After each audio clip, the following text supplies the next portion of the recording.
Good morning, everybody. It is the 17th, I think. I don't know. I don't remember. It's Tuesday. I'm driving to work. I just came from the doctor's. I got a satisfactory bill of health. My doctor said, of course, I could lose some more weight, which I'm working on. But he was happy with the progress, so I'm like, that's good, doc. I like to hear that. So I'm gonna continue to keep losing weight. Ta-da! So what are we gonna talk about today? Well, today we are gonna talk about Kickstarter.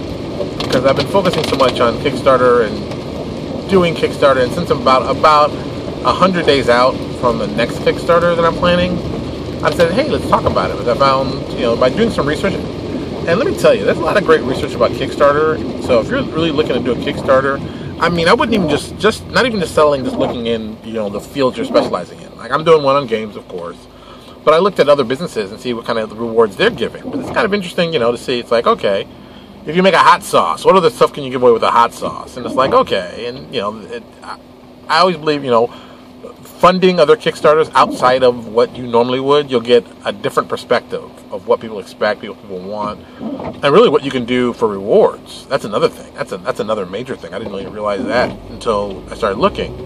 And I just happened to be looking at the board games one, and then there's a little thing came up, and I copied this. I'm totally telling you, copied it, stole it. It was a great idea. I totally stole it. Love it.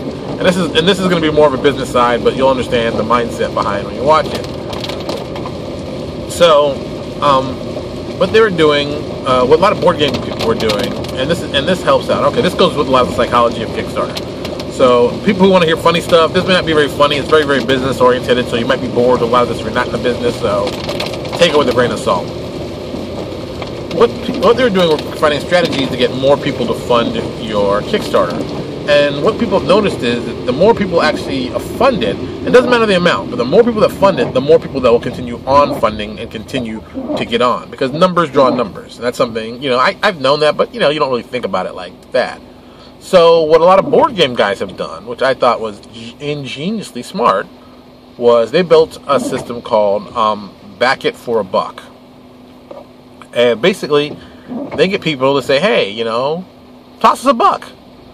Toss us a buck. Fund us for a buck. It can't hurt to fund us for a buck. It's only a buck. And most people, hey, like me, oh, it's a buck. Yeah, I'll toss you a buck. It's not a big thing. But what it also does, and this is the cool part, is that it also gives your numbers, you get a higher amount of people funding. Because, think about it. If you ask for money for $50, it might be, I don't know. But for a buck, you're like, I'll toss them a buck. It's no big deal. But what happens is the psychology part of it is that people look at how many backers you have. You may have raised, say you're trying to raise $5,000, and suppose you have, 100 backers. Well, okay, people get 100 backers. No, it's okay. But that same product, if you have 350 backers, people start wondering, oh, what's so interesting? What's interesting about this product? Oh, what's this? Oh, what's this? Backer for a buck? Yeah, I'll back it for a buck, and they'll give you the money because it looks like your product is more successful. It looks like more people are actually getting out to it and getting interested in it, and it's a great way to draw people into it. The other side to it is that once you have them in for $1, it's much easier to convert those people to higher levels. If you get a guy in for a buck and convert him for $20, think about that. That's amazing. All right, like I said, let's go to the thing I just said. Let's suppose you have 350 people who signed up, and let's just suppose, for quick numbers and to save myself some math, let's just suppose 100 of those people, 100 of those people were guys who gave you a buck.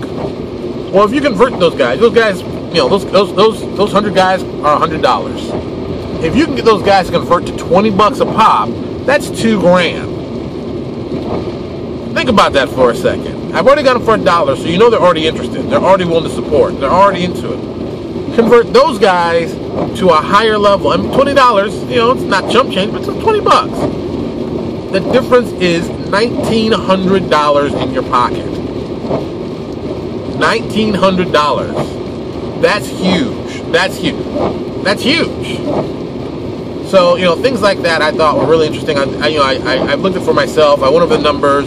I looked at several projects that did that, and they got very, very high numbers with very high conversions. So I think backing it for a buck will start to become a new trend in Kickstarter. I tell everybody, hey, just because I thought of it, don't think you can't steal it. It's a great... It's a great idea. steal it. I mean, that was a great idea. When I saw it, I was like, oh, that's amazing. And then you really look at the numbers. You're like, wow, that's a really, really, really good idea. Same thing, man. If it's a good idea, take it, use it. Like I said, I can't take any credit for it. The board game guys thought of it first.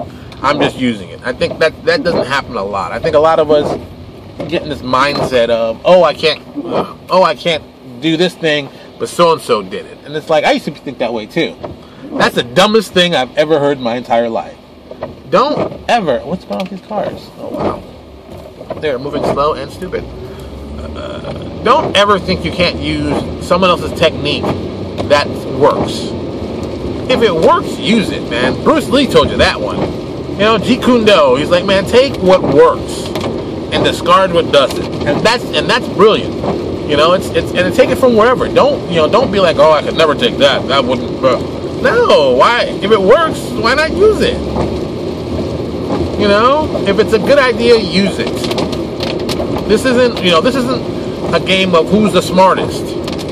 This is a game of who's the profitablest. Because what would happen? You want to be able to say, my company's doing very well, and we're supporting it by putting out these new products, and we know that you'll like them. That's the name of the game. And using things like, using this little idea of back it for $1, that's a great idea. I'm mad I didn't do that with Obsidian Apocalypse. I'm like, oh, that would have done very well. So that's what we're going to be doing with Cross of Fire. We're going to be pushing that kind of, we already have pushed it, who am I kidding? If you go to our website, www.lpjdesign.com/Kickstarter, it'll pop up our Kickstarter page for Cross of Fire. The first half of it was talking a little bit about Cross of Fire, but the bottom half, the big section of the bottom half, tells you all about backing it for $1. And like I tell everybody, we're not even asking for your money now. We want you just to send us an email saying, hey, I'm interested in doing it. When it happens, send me an email. I'll tell you to back it for $1. I'm not going to email you 20 million times telling you to back it for $1. I'm going to tell you when we start the Kickstarter, and then just hope you back it for $1. Like I said, backing for $1 is very helpful. Something else I found out on Kickstarter, which I thought it's interesting. I did it initially, and I stopped doing it. Is the early bird guys. I talked to a lot of guys about that, and they just basically said, and I didn't think about it, so they said it. They were like, look, all the early bird stuff does is get guys who would have paid the top price anyway to buy it early, and they would have bought it anyway. So I mean, you're losing money on that, and more importantly, it kind of upsets people who didn't get the early bird. Oh, I didn't hear about it till such and such a day, and that's possible. People may not have heard about it, so it is kind of a give your fan base something extra because they're your fan base, but you can do that in different ways. The way I'm doing it, wink, wink, nudge, nudge, and this is also going to be with our back it for $1 people. We have a product going to be coming out that's going to tie into the Kickstarter, and we're going to be giving away for free. Right now, I'm actually talking to the writer. He keeps writing me stuff saying, well, what else do you want with it? I'm like, this is what I want. I still got to get that solid, but it's going to be like 3 different products that we're going to give away to, instead of giving away that early discount. I think you'd rather have a cool product than an early discount. Why not make something cool for you? I mean, the adventure is going to be cool. Here's something very, very cool that we think would fit in very well. So we're going to be doing that instead. I think people appreciate more when they get something for something. That's just my feeling on it. I think that will help you better as a player. I just think it's a better thing to do. I think it's nice. It's nice to get something. Even if you give us $1, you're gonna get something from us, and I just think that's important. So that's what we're planning. That's what we're gonna be doing. That's gonna be a lot of fun. Like I said, I just think the early supporter. I mean, but people support you because they support you. I don't know if, like I said, I don't think it's a good idea. Looking at other people said, and looking at some of the actual numbers, it isn't the best idea, which is kind of surprising. Also, I put in, I think on this Kickstarter, there's probably 6 or 7 funder levels. Like ours, let me think of stuff. You get like a $1 fund, you have $1, $9, $15, $36, $55, $65, $90, and then $250. And I used to have a lot more. I used to have, when I initially wrote this, there was like a ton more, and I kept saying like, why am I doing so many reward levels? I'm having people choose, and I'm like, you know what? Let's go about this a different way. So I kind of made an odd little reward system, and I think some people have been trying this. I've seen this, and I think on board games I saw it mostly, and even a couple food products, but I really mostly saw it in those areas. But it's basically about the donor amount. So the way it works with us, if we get to 50 donors, we're going to give everybody who's submitted $9 or more the opportunity to submit 2 items to us that we're going to publish in a book. And it's going to be, and it starts out, I got to look my bag for it, but it starts out, it's like, it's all different kinds of stuff, like poisons, haunts, and at different levels we add more stuff. Like I know from 50 donors to 110 donors, there's six different things you can submit 2 items to do that.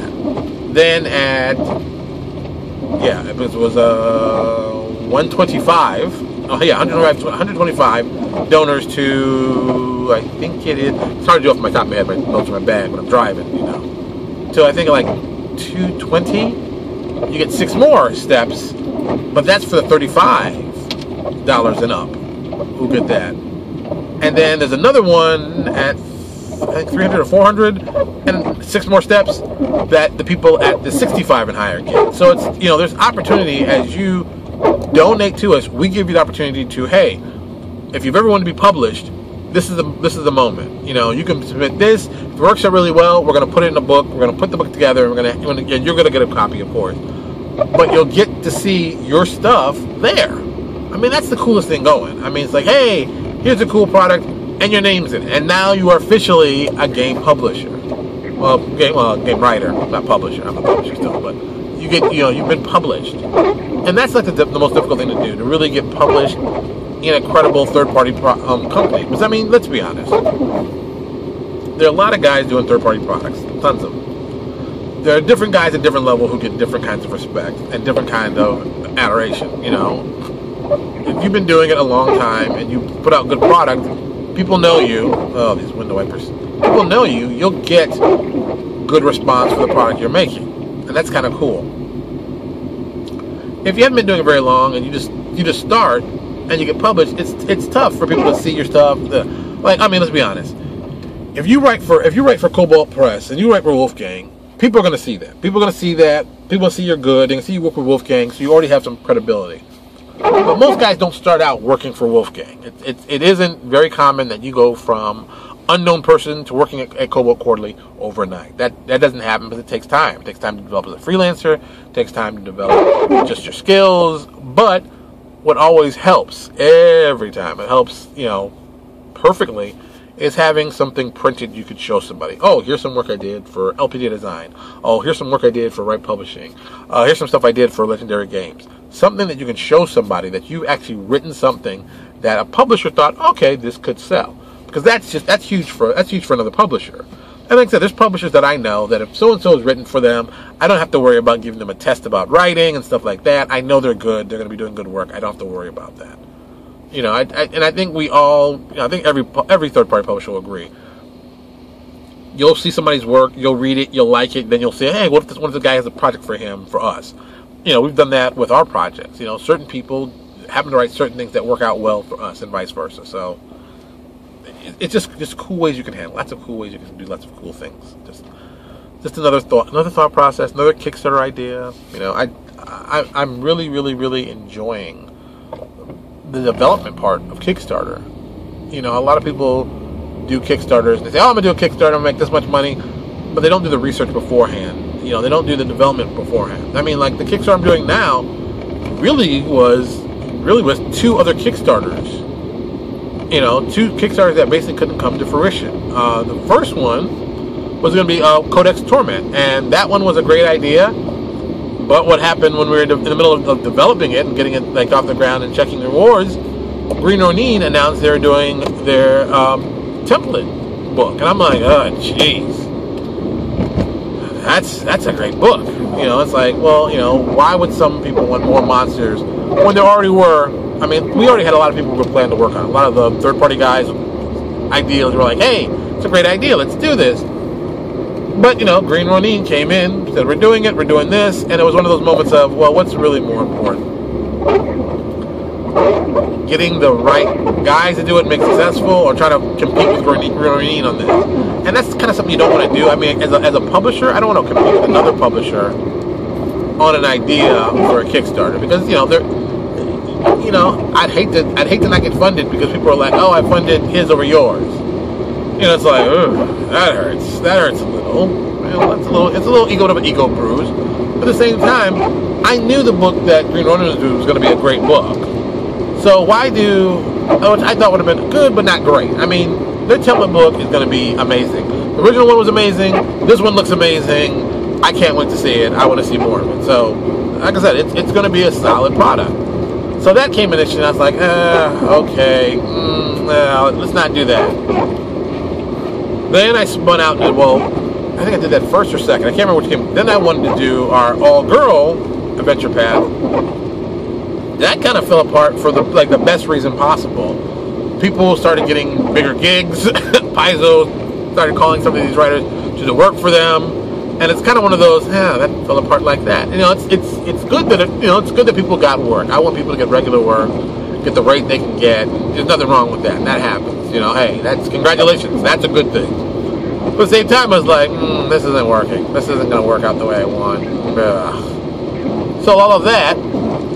Fast forward now to working on Cross of Fire. I mean, Cross of Fire was a project I wanted to do years ago for Ravenloft, which, was my dream of to send this adventure off to Ravenloft. And, now that we've got Obsidian Apocalypse, it's possible to do the adventure I wanted to do for Ravenloft for this. And since Obsidian Apocalypse actually has a decent fan base and people have been interested, and we got such a great review, 5-star review, hello, seal of approval, hello, amazing. If you don't have it, it's amazing, pick it up. So we said, hey, let's do it for that. And that's where I've come to this. That's where I am now. So like I said, getting the numbers right, finding ways to get more and more people involved with it. It's been tough because a lot of people are working, which is, a good thing. It's, people are working, people are busy. So I've gotten a couple people that I'm like, okay, we're going to work on this from this perspective. And I'll tell you, adventure writing is difficult. I think adventure writing is probably one of the more difficult things to do. Wow, it is really picking up. What is going? It is Florida. It must be the summer. It's raining. And I mean, there are a lot of people write. I mean, hell, even I